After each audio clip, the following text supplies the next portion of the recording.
Hi guys, before we get into it, a quick disclaimer that there will be some spoilers today, but I won't tell you who the killer is. And also, you'll find all my other reviews of old Giallo films in my Giallo playlist, except for the Argento ones, which have their own playlist.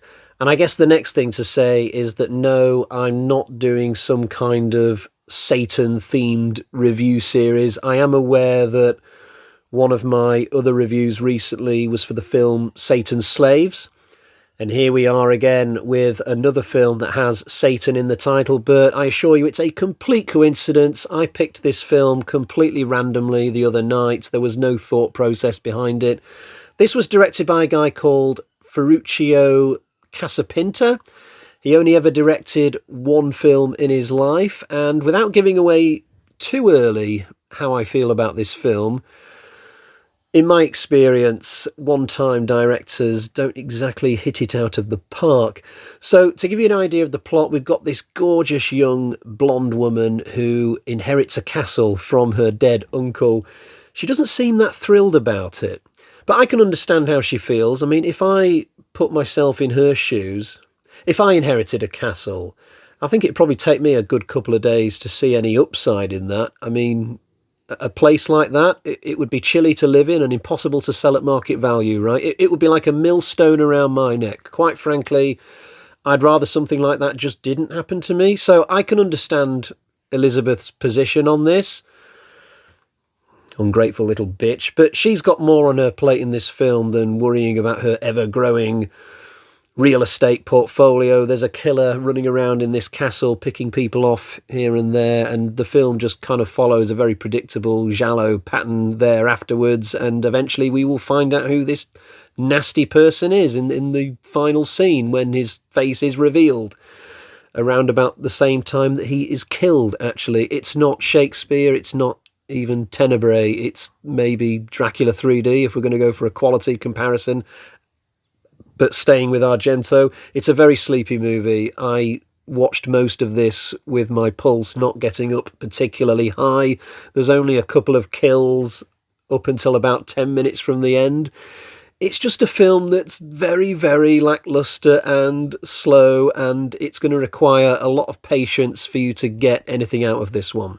Another way to describe this film might be to call it a cross between The Pit and the Pendulum and Mission Impossible. No, do bear with. So I say The Pit and the Pendulum because about halfway through this, Elizabeth is shown down into the basement where there just happens to be a torture dungeon. But we shouldn't be too surprised. I mean, every castle worth its salt should have an area like this beneath the ground.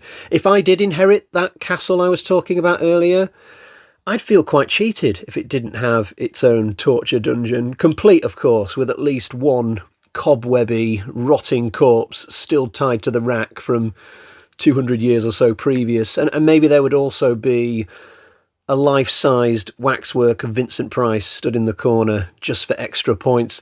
But the torture dungeon in this film simply doesn't work because we're teased with the idea that the killer is either already using this place for his nefarious activities or is going to in the future, and yet it never comes back into play. Elizabeth goes back upstairs and we never see the torture dungeon again, except for very briefly in a dream sequence. So it's all kind of a letdown.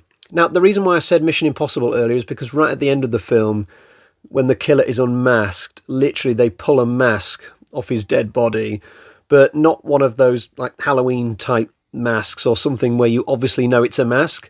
No, this is one of those ultra-realistic skin mask type things where you would never even notice that the wearer even had one on, because it's so realistic. And yet this killer is operating in 1969. He clearly doesn't work for a government agency. So the idea that he would have a mask like this is absolutely off the charts, bonkers and stupid.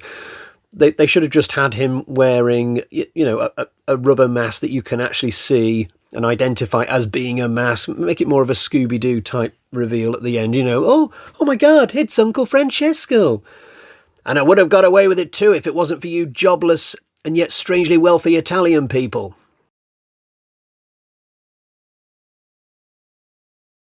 I've talked before about movie characters being entirely financially self-sufficient and not needing to have a job, seemingly. Well, that trope, if you can call it that, is very much present in this movie. When Elizabeth turns up to the castle at the start of the film, she's dressed in really smart clothes, implying that she's sort of from money already, even before inheriting the castle. And there's no mention of what she does for a living or what she's planning to do in the future, other than live at the castle. And her boyfriend, who seems to be intent on living at the castle as well, there's no mention of what he does, and yet he's walking around all day in this really fancy-looking blue suit. The two of them, I'm pretty sure, are a couple, and yet for some reason they don't sleep in the same bedroom, which is just weird, because it seems that they are an established couple. It doesn't feel as though they are religious in any way, so it's like, what are you doing in separate rooms? It's just bizarre. We find out that they're sleeping in separate rooms because at one point they hear some howling from outside, and like everybody who's living at the castle suddenly comes out of their bedroom doors, and it's only one person per door sort of thing. But this is a good time to transition into talking about the production design of this film, actually, because when everybody comes out of their rooms at night, they're all on this same small bit of landing, implying that there's like a living wing of the castle. There's this tiny little section of it where everybody's bedroom is. But it just brought it home to me just how small all the interiors are in this castle. From the outside, it looks really snazzy. But on the inside, it's like they're filming in somebody's council house or something. The dining room is tiny. All the other rooms are tiny. The only room that looks like it's had some effort put into it is Elizabeth's bedroom.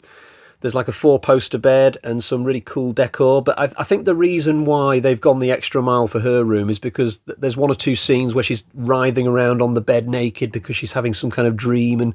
And so they wanted the rest of the room to look as glamorous as her. I think that's the reason behind that. But the rest of the castle is absolute crap.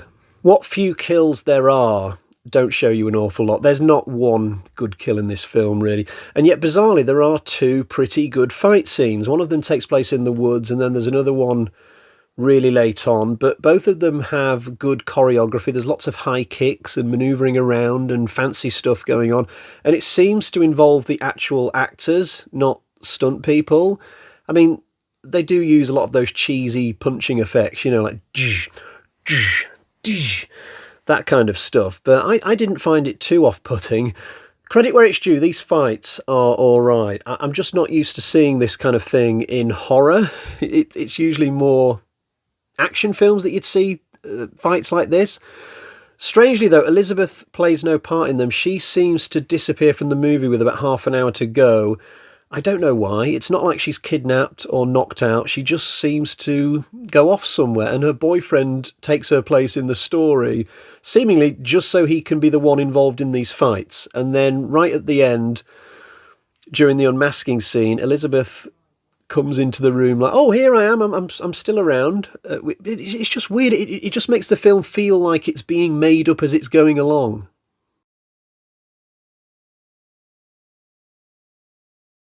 Overall, I can't honestly recommend this film. This is very early and very lazy giallo. There's not much inventiveness going on in it. It's almost like made-for-TV giallo. It's very sleepy. Not much happens until very close to the end.